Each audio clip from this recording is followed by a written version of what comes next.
국가의 주권이 국민에게 있고 국민을 위한 정치를 행하고 지향하는 제도와 사상, 민주주의. 인권, 자유, 평등, 다수결의 원리, 법치주의를 기본 원리로 하는 정치 시스템. 우리에게 너무도 친숙하지만 깊이 이해하기는 어려운 민주주의. 고대와 현재를 관통하는 명저들을 통해 오늘날 민주주의를 만드는 사상들을 만나고 민주주의의 미래를 고민해보는 시간. 한 권의 책과 함께 민주주의를 조금 더 가깝게 만나본다. 책 한 권에 담긴 민주주의 사상을 이야기합니다. 민주주의를 책으로 읽고 생각해보는 민주주의를 만나는 시간. 안녕하세요, 김소영입니다. 민주주의를 만나는 시간, 오늘도 알찬 강연과 함께 다양하고 재미있는 이야기 나눠주실 세 분 모셨습니다. 고전을 통해 현대사회를 바라보고 재해석해 주시는 분이죠. 서양 고전학자 김헌 교수님, 안녕하세요. 세상을 보는 새로운 눈으로 사람들의 생각을 읽어주는 빅데이터 전문가 김덕진 부소장님, 그리고 오늘도 날카로운 질문이 기대되는 한유경 학생 모셨습니다. 안녕하세요. 네, 안녕하세요. 반갑습니다. 네, 오늘은 어떤 책으로 민주주의에 대한 생각을 함께 이야기해 볼까요? 오늘의 주제 도서를 화면으로 먼저 만나보시죠.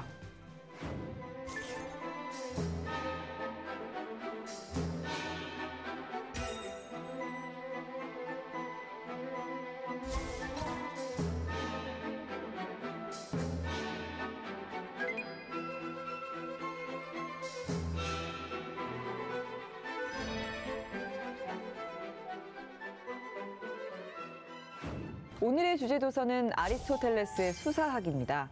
많은 분들이 알고 계시겠지만 아리스토텔레스는 논리학에서 시작해 자연과학, 형이상학, 정치학, 윤리학까지 다양한 분야에 대해 백과사전적인 저술을 남긴 고대 그리스의 철학자죠. 네, 아무래도 뭐 이 철학자를 모르는 사람은 거의 없다 뭐 이럴 정도로 모든 시대 통틀어서 가장 위대한 철학자 중에 한 명으로 꼽히기도 하죠. 또 플라톤의 제자로서도 잘 알려진 인물인데요. 제가 얼마나 유명한 인물인지 한번 데이터를 통해서 알아봤습니다. 네. 이게 보면은 이제 인문학 분야에 대한 인물 검색을 하는 사이트가 있어요. 그 사이트에서 어떤 식으로 집계가 된 거냐면 미국에 이제 한 온라인 백과사전, 우리가 많이 쓰는 온라인 백과사전이죠. 거기에 소개되어 있는 언어 수, 그 다음에 클릭 수 이런 것들을 종합해서 유명도를 산출한 결과이거든요. 근데 그 중에서 이제 인문학 분야의 인물 검색 순위인데 보시는 것처럼 우리가 다 아는 뭐 셰익스피어나 소크라테스, 플라톤을 제치고 바로 1위를 차지한 것이 오늘 소개할 아리스토텔레스라고 볼 수 있을 것 같습니다. 네. 뭐 물론 이런 수치가 또 전부다라고 할 수는 없을 것 같아요. 하지만 그 정도로 동서고금을 막론하고 이렇게 거의 전 인류에게 영향력을 끼치고 있는 인물이다라는 것은 짐작해 볼 수 있을 것 같습니다. 네, 부소장님, 그럼 사람들은 뭐 아리스토텔레스라는 인물을 어떤 주제와 연관지어 생각하는지도 좀 궁금해지는데요. 뭐 저 같은 경우는 아리스토텔레스 하면 뭐 중용, 행복 같은 단어들이 좀 떠오르는데 유경 학생은 어때요? 저도 비슷하긴 한데 아리스토텔레스 하면 중학교 때부터 고등학교 때, 대학 입시 때, 그리고 대학교 때까지 정말 귀에 닳도록 들은 3단 논법이 생각이 납니다. 그래서 인간은 모두 죽는다. 소크라테스는 인간이다. 고로 소크라테스는 죽는다. 네, 이런 것들이 기억이 납니다. 네, 정말 그 두 분의 이 말씀이 거의 얼추 비슷한 결과인 것 같아요. 이제 사람들이 아리스토텔레스를 어떤 인물 또 어떤 철학자로 생각하는지 키워드 연관 검색어 분석부터 좀 먼저 살펴보도록 하겠습니다. 국내 검색 사이트 상에서 최근 한 달 동안의 검색량을 좀 살펴봤거든요. 그랬더니 국가, 뭐 명언, 정의, 또 시학이라고 하는 키워드가 상위권에 올라왔고요. 그 아래로 이제 말씀하셨던 뭐 중용, 또 행복 이런 키워드가 보이는데 상대적으로 수사학이라고 하는 검색량은 좀 상당히 적은 것을 볼 수 있어요. 근데 이런 결과가 국내뿐만 아니라 구글 트렌드에서도 최근 5년 동안의 검색 키워드 주제를 분석해도 어느 정도 비슷한 패턴이 나왔다고 볼 수 있을 것 같습니다. 네, 예상대로 사람들이 아리스토텔레스를 윤리학이나 뭐 형이상학 분야의 저술과 관련지어서 생각하는 것 같은데 그렇기 때문에 그에 비해서 비교적 덜 알려진 수사학을 만나보는 오늘 이 시간이 좀 더 의미 있지 않을까 싶습니다. 근데 교수님, 먼저 이 수사학이란 어떤 학문이라고 저희가 이해해야 될까요? 예, 수사학 많이 들어보셨죠? 네. 예. 근데 제가 먼저 말씀드리기 전에 여러분들이 도대체 수사학을 어떻게 생각하는지 그 말씀을 좀 들어보고 시작해 보고 싶습니다. 어떻게 생각하세요? 어떻게 하면 말을 잘할 수 있는지에 대한 학문?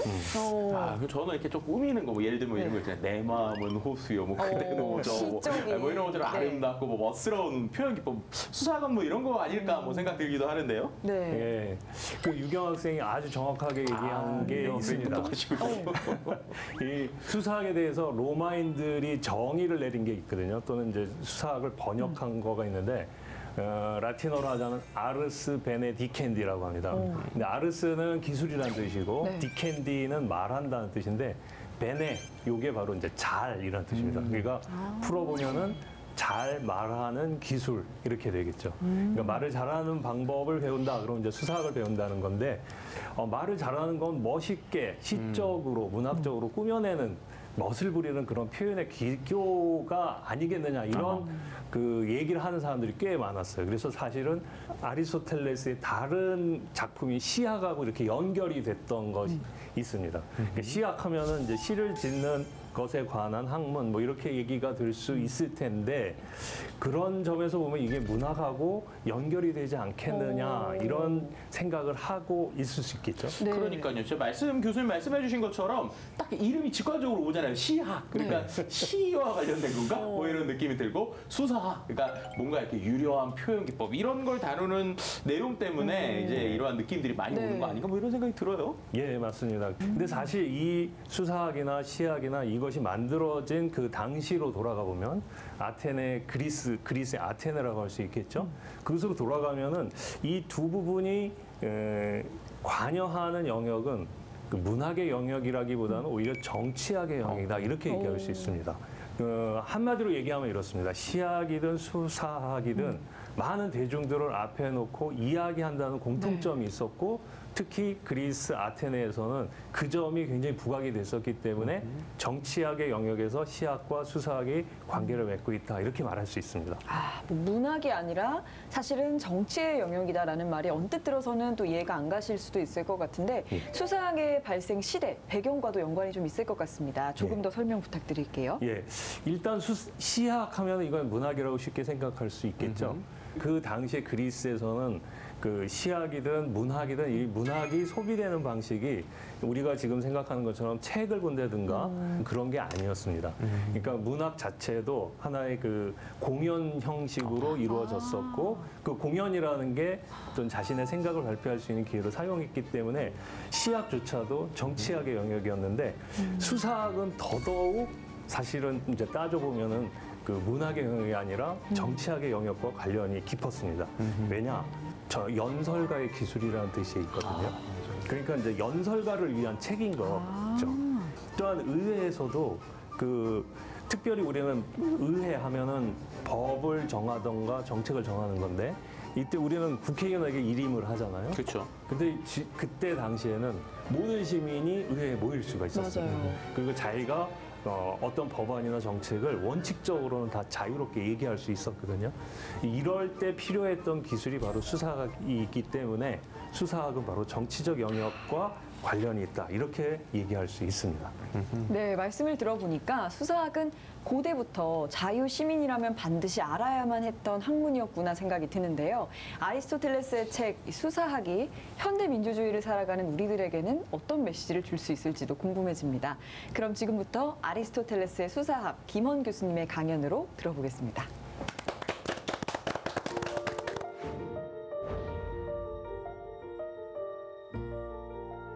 예, 오늘 우리가 다루게 될 아리스토텔레스의 수사학이라는 책에서 이 제목 수사학은 그 그리스에서 태어난 말인 레토리케의 번역어입니다. 근데 이 레토리케라는 말을 풀어보면은 앞에 있는 레토르와 이케가 합쳐진 말인데 앞에 있는 레토르라는 말은 연설가라는 뜻입니다. 연설하는 사람. 그리고 뒤에 이케라는 말은 기술 또는 솜씨, 능력을 말합니다. 그러니까 레토리케 하면은 연설가의 능력, 솜씨, 그리고 그것을 다룬 기술 이렇게 얘기할 수 있습니다. 근데 연설가의 기술이 어떤 목적을 가지고 발휘되는가 우리가 생각해 보면은 대중을 앞에 두고 연설가가 연설을 한다는 것은 자신의 생각을 청중이 받아들일 수 있도록 설득하는 것이 되겠죠. 그런 점에서 레토리케를 연설가의 기술이라고도 하고 설득이 목적이기 때문에 설득의 능력 또는 설득의 기술이다 이렇게 얘기하기도 합니다. 그 그리스 아테네에는 직접 민주주의 체제라고 했었잖아요. 그리고 모든 시민들이 자기의 이권을 반영할 수 있는 정책이나 법안을 얘기해야 할 수도 있고 이제 그런 점에서 보니까 시민 생활을 해나가는 데 있어서 수사학이 굉장히 필수적인 요건이 된 거예요. 시민으로서 잘 살아가려면 수사학이 필요하다. 이제 이런 필요성, 이런 대중의 그 욕망이라고 할까요? 열망을 그 일거는 소피스트들이 수사학의 기술을 전해주겠다. 이렇게 선전을 하면서 돈을 많이 벌었습니다. 이제 이런 점에서 보면은 그 진실 또는 정의 이런 것들을 왜곡시키면서까지 어떻게 해서든지 자신의 이권을 반영하고 소송에서 이기려고 하다가 보니까 이건 이제 거짓말이나 아첨이 될 수 있었던 거죠. 이제 이런 점에서 이제 사람들이 저것은 좀 위험할 수도 있다라고 생각을 하기도 했는데 그것을 바로 정확하게 꼬집어냈던 게 이제 플라톤이었습니다.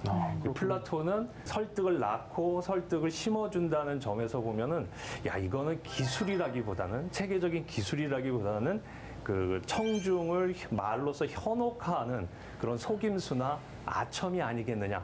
이건 위험한 장난일 수도 있다. 이런 식으로 비판을 했었습니다.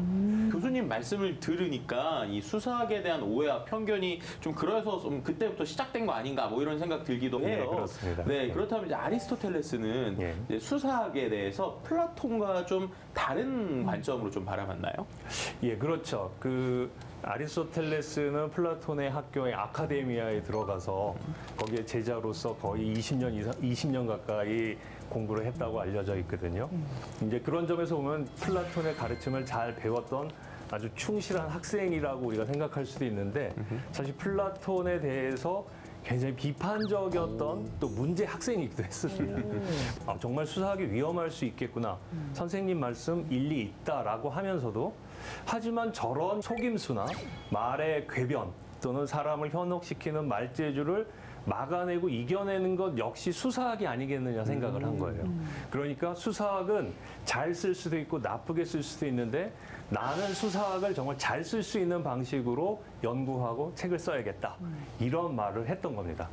그러면서 이제 어떤 식으로 시작을 하냐면 그 몸으로서 자신에게 가해지는 공격을 막아내지 못하는 것도 부끄러운 일이지만 말로서 자신을 지키지 못하는 건 더 부끄러운 일이다. 더 수치스러운 일이다. 이렇게 얘기를 했습니다. 그리고 수사학이 잘못 사용되면은 진리와 정의를 왜곡하고 사회적 질서를 일그러뜨릴 수도 있지만 사실은 수사학이 잘만 무장되고 올바르게만 쓴다면 진리와 정의를 수호할 수 있는 그래서 이 국가를 잘 지킬 수 있고 개개인을 잘 지킬 수 있는 가장 유용한 도구가 될 수 있다라고 생각을 했습니다. 그래서 나는 열심히 철학적으로 이 수사학을 정립해 보겠다라고 대들었던 거죠. 아리스토텔레스는 어떤 점에서 일단 자기 선생님하고 차별화를 뒀냐면 그 플라톤 아까 정의한 것을 얘기해 보면은 수사학을 만드는 기술에 갖고 수사학의 성취에 또는 기능에 이제 초점을 맞췄는데 아리스토텔레스는 설득의 성취보다는 설득을 가능하게 하는 근본적인 원리 그리고 이유 그리고 원인이 무엇인지를 고찰하는 이론적인 측면을 강조했습니다. 그러니까 한쪽은 플라톤은 실천에 그 초점을 뒀다면 아리스토텔레스는 이제 이론적인 측면에 그 초점을 뒀던 거죠. 플라톤은 그 수사학이라는 것은 기술이 아니라 단순한 아첨, 그 기술이라고 굳이 말한다면 아첨의 기술이고 학문으로 성립할 수 없다라고 봤는데 수사학은 그 성립할 수 있다라고 본 거고 그 수사학이 성립하는 지점은 그 설득이 성립되는 원인이 무엇인가, 그 설득이 이루어지는 원인과 원리가 무엇인가, 요걸 추구했던 것이라고 볼 수 있습니다. 그럼 어떻게 보면 이거 하늘 같은 스승인 플라톤에 대해서 반기를 들었다는 거잖아요. 그렇죠. 네, 그러면 플라톤은 그때 어땠을지도 되게 궁금을 하고 이후에 아리스토텔레스는 어떻게 수사학의 책을 만들어갔나요, 교수님? 예, 여기에 대해서 플라톤이 어떤 반응을 보였을까? 일단 이 책 자체를 플라톤이 볼 기회는 없었습니다. 왜냐하면 이 책을 출판했을 때는 플라톤은 세상을 떠난 다음이었으니까요. 오히려 세상을 떠났으니까 쓴 게 아닐까요? 그럴 수도 있습니다. 근데 이제 학교에서 계속 부딪힘은 있었을 거잖아요. 근데 플라톤은 대체로 아리스토텔레스 흐뭇하게 바라보고 자신이 비판하는 아리스토텔레스를 용인해줬던 걸로 기록에 남아 있고요. 수사학의 경우는 네가 책임지고 한번 아이들과 거기에 있는 제자들과 한번 얘기해봐라. 뭐 이런 식으로 기회를 줬다고 그럽니다. 근데 플라톤에 대해서 아리스토텔레스가 이렇게 반기를 들을 수 있었던 또 다른 요인을 찾아볼 수가 있는데요. 플라톤이 활동하던 시기에 그 당시 아테네의 지성 그 사회에서, 지식인 사회에서 플라톤의 쌍벽을 이룬 사람이 있었습니다. 그 사람이 누구냐면 이소크라테스라는 사람이었습니다. 근데 당시에 철학적인 측면에서도 굉장히 달랐습니다. 우리가 알고 있는 것처럼 플라톤 하면 이데아라는 게 떠오르시죠? 네. 그 불변하고 영원 불변하고 보편적인 어떤 진리를 찾으려고 했고, 이소크라테스는 그런 그 영원 불변한 세계는 우리 인간이 꿈꾸는 그게 오히려 허구고 이 우리가 살고 있는 이 세상이 진짜다, 이렇게 평가를 한 거예요. 그러니까 당대의 사람들은 뜬구름 잡는 같은 플라톤보다는 현실적으로 굉장히 실용적인 이소크라테스를 택했던 거죠. 실제로 아리스토텔레스가 일부 기록에 의하면 이소크라테스 학교를 먼저 들어갔다는 거예요. 네. 그래서 거기서 이소크라테스가 가르쳤던 거는 다른 말로 하면 수사학에 가깝거든요. 이 정치적 현실 속에서 시적절한 의견을 구성해서 그걸 말로 표현하고 사람들과 소통하는 능력이 진정한 지혜다. 이 처음에 배웠던 게 굉장히 인상적이었나 봐요. 그러니까 이소크라테스가 생각한 것과 아리스토텔레스가 생각한 것을 어떻게 하면 이게 조합할 수는 없을까? 그래서 둘을 비판적으로 결합한 게 아리스토텔레스가 아니겠는가? 그리고 그렇게 해서 만들어진 게 오늘 우리가 다루는 수사학이라는 책이라고 할 수 있습니다.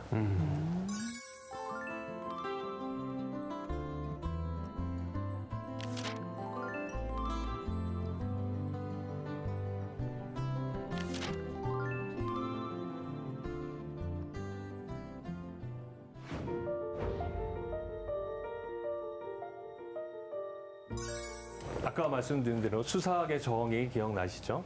수사학이라는 것은 각각의 사안에 관해서 어떤 주제가 주어졌던지 간에 그 주제에 관해서 설득을 할 수 있는 요인을 찾아내는 것. 그것이, 그런 능력이 수사학이다. 이렇게 얘기를 했죠. 그러니까 법안이든 정책이든 이런 법이 있으면 우리 사회가, 우리 도시국가가 더 발전할 수 있습니다. 이런 정책을 쓸 때 우리 도시에 도움이 됩니다. 이런 생각을 가지고 의견을 만들겠죠. 근데 그거를 이제 대중 앞에 내놓는다는 건 어떻게 보면은 아직 이루어지지 않은 가상 세계를 그려내서 제시하는 거가 되겠죠.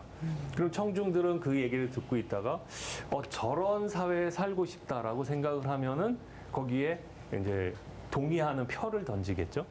이제 그 동의하는 표에 던진다는 건 그 사람이 그려준 그런 그 새로운 도시 국가 속에 내가 하나의 시민으로 참여하겠다, 이런 말이 되는 거죠. 그러니까 한마디로 말하면 이 수사학이 다루려고 하는 말은 연설인데, 그 연설은 대체로 그런 하나의 새로운 세계를 말로써 그려주고 사람들에게 그 속에 들어와 살 것을 권유하는 그런 작업이라고 볼 수 있죠.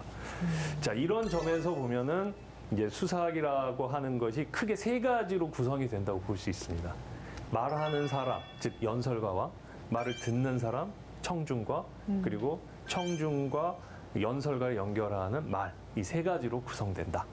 근데 설득은 어디서 이루어질까요? 청중 속에서 이루어지겠죠. 네. 그러니까 청중을 잘 분석하면 설득이 이루어질 수 있는 그 비결이 나온다. 설득이 가능한 지점이 나온다는 거죠. 그러면 청중을 한번 분석해보자, 이렇게 되겠죠. 청중도 인간인데 그 인간의 마음, 그러니까 거기서는 영혼이라고 표현을 하는데 프시케, 영혼을 분석해보니 세 가지 요소가 있다는 거예요. 하나 굉장히 이성적인 요소, 그거를 그 그리스 말로 로고스라고 얘기할 수 있습니다. 그리고 굉장히 격정적이고 감성적인 요소, 그걸 파토스라고 얘기할 수 있습니다. 그리고 품성이라고도 얘기하고 인격이라고도 얘기할 수 있겠죠. 그걸 에토스라고 얘기합니다. 그러니까 인간의 영혼이 로고스, 에토스, 파토스, 우리말로 하면은 이성, 감성, 품성, 이걸로 이루어졌잖니 라고 얘기를 합니다. 동의하시나요? 아닌 것 같아요. 그런 것 같기도 하고. 저는 동의해요, 정말로. 네. 자, 그러면 이제 세 가지 부분을 잘 건드리면 설득이 이루어질 수 있다는 거죠. 그래서 첫 번째, 그 로고스 부분으로 보면은 아리스토텔레스는 설득이 이루어지려면 상대방이 논리적으로 납득해야 된다는 거예요. 이건 이렇고 저건 저렇고 저건 저렇지, 하고요. 그러니까 이 사람은 뭐라고 했냐면 사실과 논리에 부합되게 말을 하면 상대의 마음을 얻을 수 있다. 이게 이제 첫 번째 요소였습니다. 그런데 이제 우리가 그런 경우 이제 듣고 그래 하고 동의를 해놓고도 근데 하기 싫어. 네가 하라는 대로 하기 싫어. 이런 경우가 있어요. 왜 그럴까요? 공감이 되지 않아서. 그렇죠. 저 사람이 분명히 말하는 걸 내가 논리적으로 사실적으로 반박은 못 하겠는데 저 사람의 평소 행적을 봐서 저 사람 도저히 믿을 만한 사람이 아니야. 뭐 이런 말하면 그렇지만 재수 없어. 뭐 이런 느낌이 가죠. 저 사람 믿을 만한 사람이 아니야. 말은 맞는데 저 사람 말을 한 저 사람을 믿을 수가 없어 하면은 우리가 아무리 논리적으로 설득이 되더라도 사실적으로 설득이 되더라도 그 사람이 말한 것을 따라하지 않는다는 거예요. 그런 점에서 바로 에토스가 굉장히 중요하다는 거죠. 저 사람은 정말 옳은 길만 갔어. 도덕적으로 윤리적으로 신뢰할 만해 하면 우리가 설득이 된다는 거죠. 그런 점에서 논리학적인 요소인 그 로고스적인 요소가 총 1차적으로 갖추어진 다음엔 그 에토스적인 요소가 반드시 동반돼야 된다. 그럼에도 불구하고 또 하나의 요소가 더 있다는 거예요. 하나는 저 사람 말이 논리적으로 맞는 것 같고 저 사람 믿을 만한 사람인데 내가 피곤해. 또 나 지금 그럴 기분이 아니야. 우울해. 또는 지금 나 화나서 그 사람대로 하기 싫어. 이런 감성적인 것이 두 가지 요소에 설득이 됐더라도 완전히 설득되지 못하는 요소로 발목을 잡는 요소로 남는다는 거예요. 그러니까 그 사람의 감정이 어떤지, 그 사람이 지금 어떤 기분 상태인지 이런 것이 그 설득을 하는데 굉장히 중요한 요소가 된다는 거죠. 로고스, 에토스, 파토스, 즉 하나의 영혼 속에 담겨 있는 그 세 부분을 종합적으로 잘 바꿔줘야 그 사람이 내 말에 전적으로 설득될 수 있다라는 얘기를 했습니다. 동의가 되나요?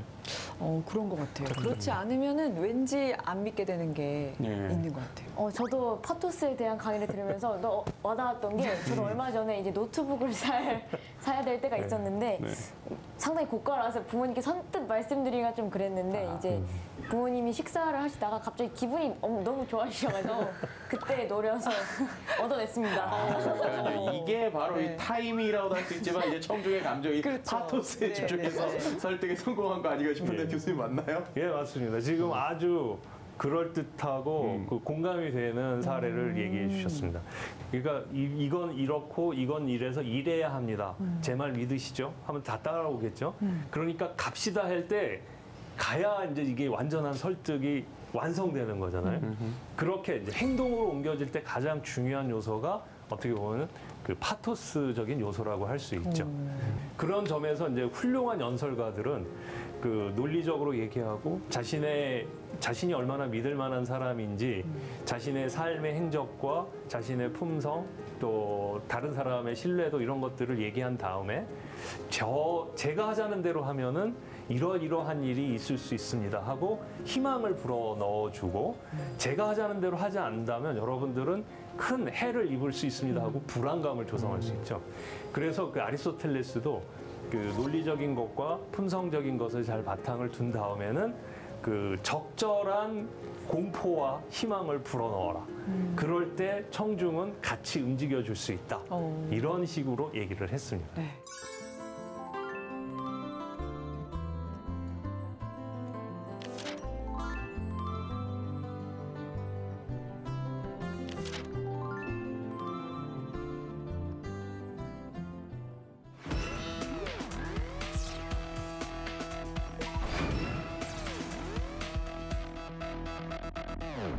네, 우리가 오늘 지금 수사학에 대해서 이야기 나누면서 저도 이 말 이게 잘하기 참 중요하구나 뭐 이렇게 생각 들기도 하는데 이제 수사학이 말씀 우리가 나눈 것처럼 설득의 기술이다 뭐 이렇게 아리스토텔레스가 정의하기도 했죠. 이 안에는 어떻게 보면 품격 있는 말하기라는 게 이제 포함이 될 것 같아요. 그래서 오늘 첫 번째로 준비한 키워드는 말과 품격입니다.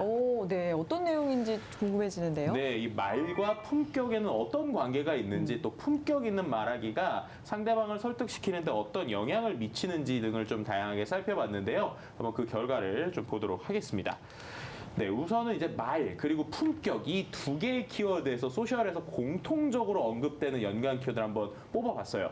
그랬더니 보시는 것처럼 생각, 마음, 소리 그리고 친구라는 단어들이 나오게 됐습니다. 저 내용을 좀 살펴보면 이제 품격 있는 말하기라는 게 어떻게 보면 말 속에 생각과 마음이 들어가 있고 또 목소리 역시도 좀 중요하게 생각한다라는 걸 좀 유추해 볼 수 있는데 어떻게 보면 우리가 오늘 얘기하고 있는 아리스토텔레스의 말했던 이 설득의 3요소 중에 연설가의 성격, 에토스가 여기에 좀 속하지 않나라는 생각이 좀 듭니다.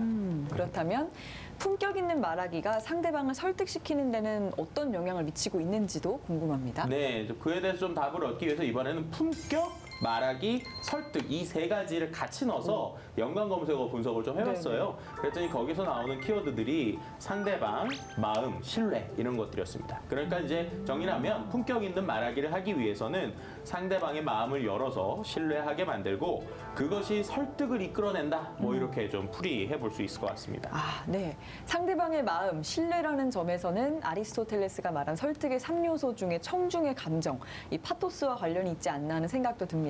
그럼 이어서 두 번째 키워드도 보여주시죠. 네, 두 번째 키워드는 소통과 관련된 키워드인데요. 수사학의 궁극적인 목적이 아무래도 이제 소통이라고 좀 생각이 돼요. 그래서 두 번째 키워드로 이 소통을 준비해봤습니다. SNS상에서 이 소통이라는 키워드가 어떻게 쓰는지 봤는데 네. 아마도 SNS 하시는 분들은 공감 많이 하실 거예요. 막팔, 뭐 일상 스타그램, 먹스타그램, 셀스타그램. SNS 하시는 분들이라면은 너무나도 많이 보신 단어고 안 하시는 분들은 도대체 저게 뭐야 하시는 분들 많으실 텐데 SNS상에서 자신을 홍보하기 위한 수단으로 저런 것을 쓰고 있다라고 볼 수 있을 것 같습니다. 네, 진짜 맞는 것 같습니다. 저도 SNS를 하지만 소통해요라는 게 SNS 상에서는 그냥 자연스럽게 그래요. 하나의 인사처럼 맞아요. 많이 쓰이거든요. 그래서 약간 뭐 팔로워를 모으는 방법이기도 하고요. 그러니까요. 근데 참 웃긴 게 소통해요 해가지고 이제 팔로우 맺고 나면 그 다음에 소통 안 합니다. 그냥 이제 좋아요 누르고 댓글 안 쓰고 막 이렇게 되는데 이게 참 아이러니한 것 같아요. SNS상에서 이제 거론되는 소통이라는 말이 팔로우 수 올리기 위한 하나의 수단만이 되고 있는 것인데 따라서 이제 진짜 사람 간의 연결 혹은 커뮤니케이션이 정말 되는 것인가에 대한 근원적인 의문이 있어요. 네. 왜냐하면 이 결과를 또 뒷받침할 수 있는 또 다른 하나의 데이터가 있는데 국내 검색 사이트에서 소통과 관련된 검색 키워드를 봤더니 보시는 것처럼 SNS상에서 우리가 그렇게 소통해요, 이야기해요, 막판하고 있는데 궁금한 거는 어떻게 해야 의사소통 잘할 수 있어요 이런 내용이라는 거예요. 소통 능력, 뭐 소통 기술, 뭐 소통 검사, 뭐 강사, 교육 이런 것들이라고 볼 수 있을 것 같은데요. 그만큼 참 우리가 좀 아이러니한 상황이다 뭐 이렇게도 볼 수 있을 것 같습니다. 네, 좀 아이러니한 이야기이긴 하지만 어떻게 보면 소통의 중요성을 알고 서로 제대로 소통하기 위해 노력하는 시민들의 모습이 아닌가 싶은 생각도 듭니다. 오늘도 재미있는 분석 잘 들었습니다. 한 권의 책을 다양한 시각으로 읽어보고 생각해보는 민주주의를 만나는 시간, 이어서 교수님의 세 번째 강연 들어보겠습니다.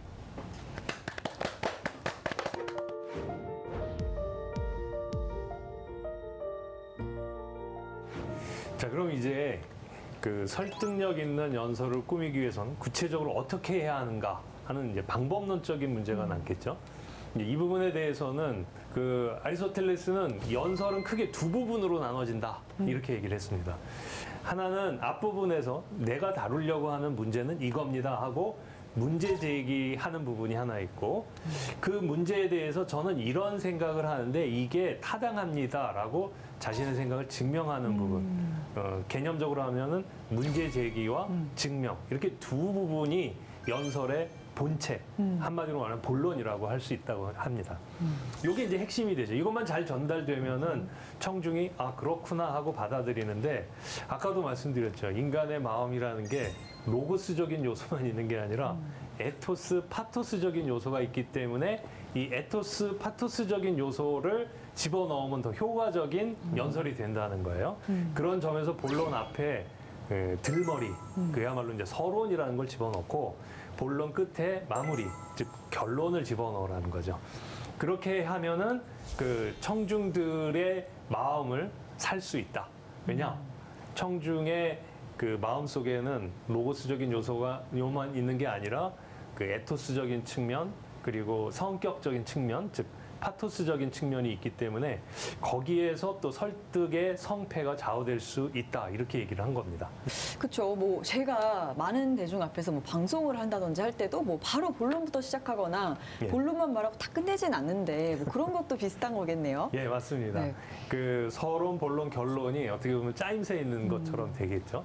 그러니까 그렇다면 이제 서론은 어떤 식으로 꾸며져야 하는가? 여기에 대해서 아리스토텔레스는 가장 먼저 해야 될 게 일단 청중이 앞에 있는데 이 청중이 굉장히 산만하다는 거예요. 그 청중의 관심을 자신에게로 끌어들이는, 집중시키는 것이 필요하다. 그러기 위해서 필요한 것은 크게 두 가지라고 얘기를 합니다. 청중이 마음속에 품고 있는 욕망, 갈망은 무엇인지 그걸 읽어내서 여러분들이 지금 뭘 하고 싶으시죠? 그 문제랑 지금 제가 얘기하려는 거랑 딱 맞습니다라고 연결시킬 수 있어야 된다는 겁니다. 그래서 서론에서 해야 할 첫 번째는 관심을 끌어라. 그 관심을 자신의 주제에 연결시켜라 이거고요. 두 번째는 자신이 정말 믿을 만한 사람이라는 것을 보여주라는 거예요. 그래서 상대 청중들이 연설가에 대해서 호감을 가질 수 있는 말을 덧붙이면은 서론이 잘 꾸며질 수 있다.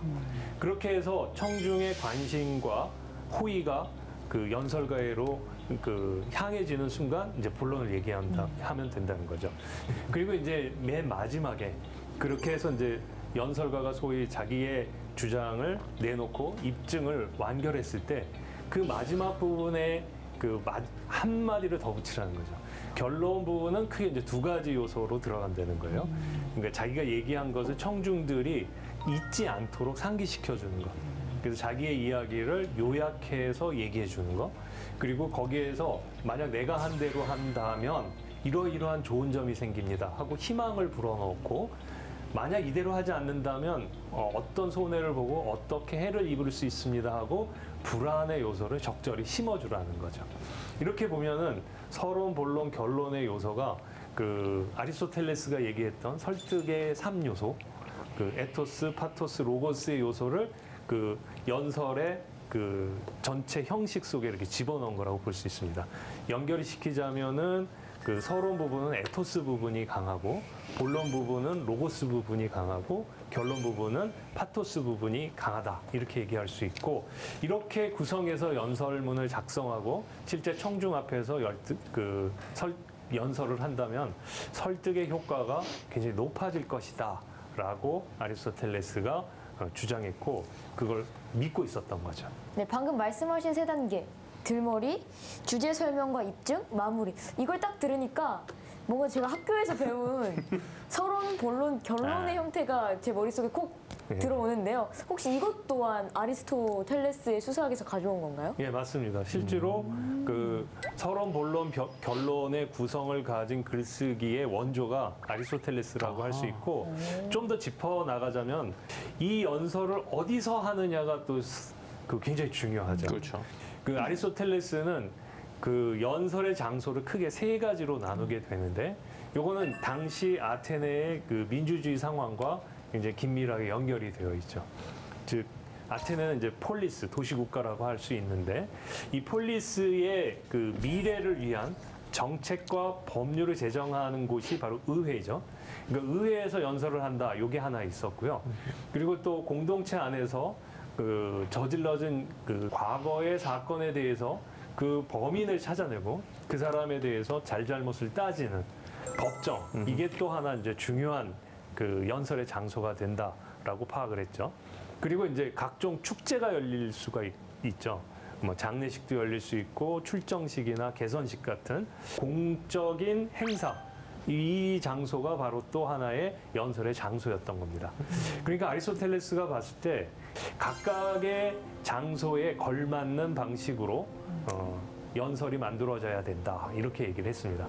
그러니까 의회를 일단 예로 보면은 이게 미래 사안에 대해서 이게 국가에 도움이 될지 해가 될지 즉 굉장히 실용적이고 경제적인 판단, 그 경제적인 가치가 주가 된다는 거예요. 그리고 반면에 법정에서는 이 사람이 과거에 저지른 일이 법에 맞냐 안 맞냐 그리고 이걸 용납했을 때 법 질서가 유지되느냐 안 되느냐 이런 문제를 갖고 얘기하기 때문에 이 문제는 정의와 부정의의 가치 판단을 가지고 연설문이 구성되어야 된다 이렇게 얘기를 하죠. 그리고 반면에 이제 의식 그 장례식이나 뭐 출정식이나 또는 개선식이나 이럴 때는 칭찬해야 할 사람을 칭찬하고 비난해야 될 사람을 비난하는 이런 것이 그 일종의 하나의 가치처럼 움직인다는 겁니다. 그거를 이제 다른 말로 표현하면은 명예와 불명예, 그리고 다른 말로는 아름답고 추함의 가치가 추구된다고 이렇게 얘기를 합니다. 그리고 이제 다른 말로 하면 이제 미학적 가치라고 얘기할 수 있겠죠. 이제 아리스토텔레스의 얘기를 적용하면 이런 식이 되겠죠. 이 지금 내가 말하려고 하는 상황, 내가 부딪힌 상황은 이게 의회의 조건과 같은가 아니면 법정의 조건과 같은가. 지금 여기에서는 미래의 가치에 대한 실용적인 판단을 해야 하는가 아니면 과거를 회고하면서 그 정의와 부정이 도덕적인 문제를 따져야 되는가. 이런 걸 정확하게 판단하면은 그 장소에서의 그 설득이 훨씬 용이하고 성공적으로 이루어질 수 있다. 이렇게 얘기하는 게 아리스토텔레스의 생각입니다.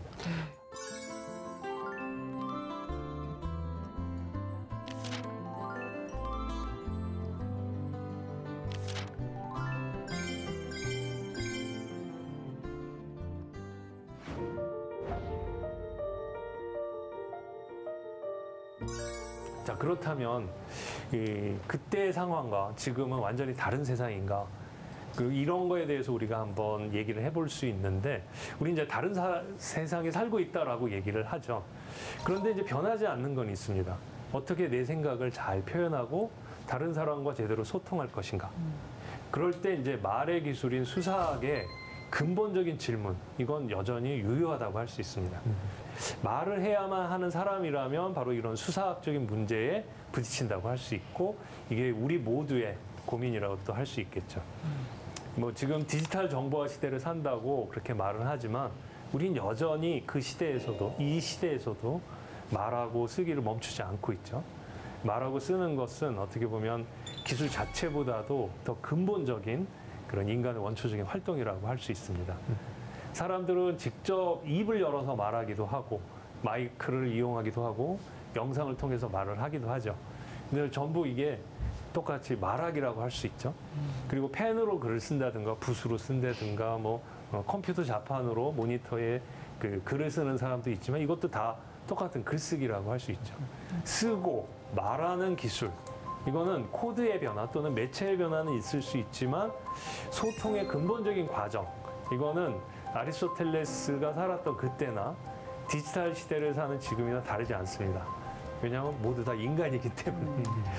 바로 이런 이유 때문에 수사학도 어쩌면 여전히 힘을 발휘하고 지금도 그대로 통용되고 있다고 볼 수 있고요.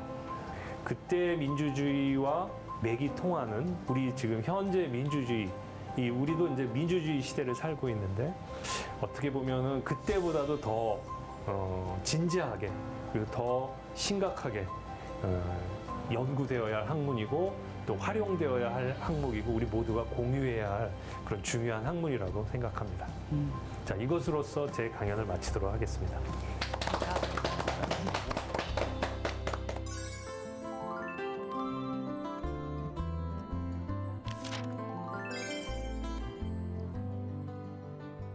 교수님의 마지막 강연까지 들어봤습니다.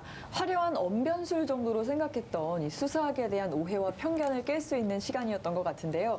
이어지는 순서는 오늘의 주제 도서와 함께 읽으면 좋은 책, 짝꿍 도서를 소개하는 시간입니다. 김현 교수의 추천 도서는 카인 페렐만의 수사제국인데요. 책을 쓴 사람이 카인 페렐만, 사실 저희에게는 많이 생소한 저자입니다.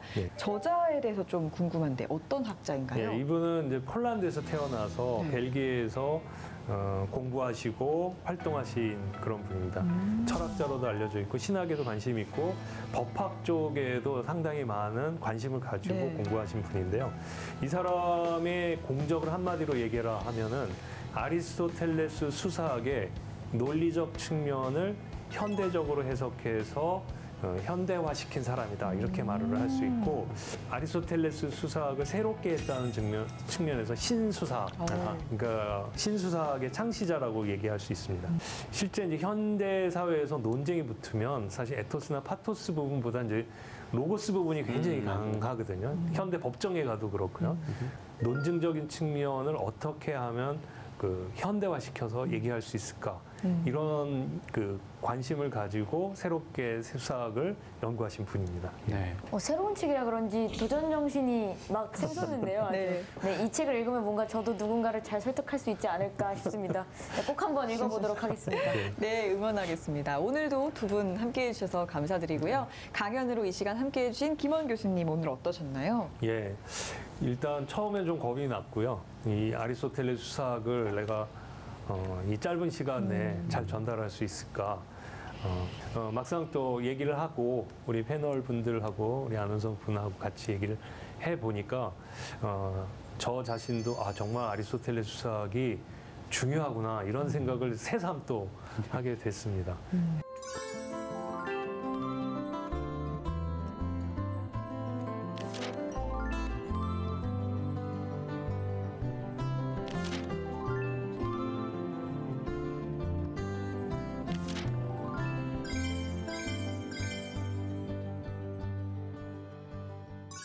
시민사회의 주춧돌이자 민주적 절차의 필수 요소로서 수사학의 중요성에 대해 다시 한번 생각해본 시간이 되었으면 좋겠습니다. 오늘의 민주주의를 만나는 시간 여기서 마치겠습니다. 저희는 다음 시간에 다시 찾아오겠습니다. 고맙습니다. 고맙습니다. 수사학은 연설가의 기술이라는 뜻이 있거든요. 설득이 이루어지는 원인과 원리가 무엇인가. 인간의 영혼이 이성, 감성, 품성. 말은 맞는데 말을 한 저 사람을 믿을 수가 없어 하면은 에토스가 굉장히 중요하다는 거죠. 책을 출판했을 때는 플라톤은 세상을 떠난다. 세상을 떠났으니까 쓴 게 아닐까요?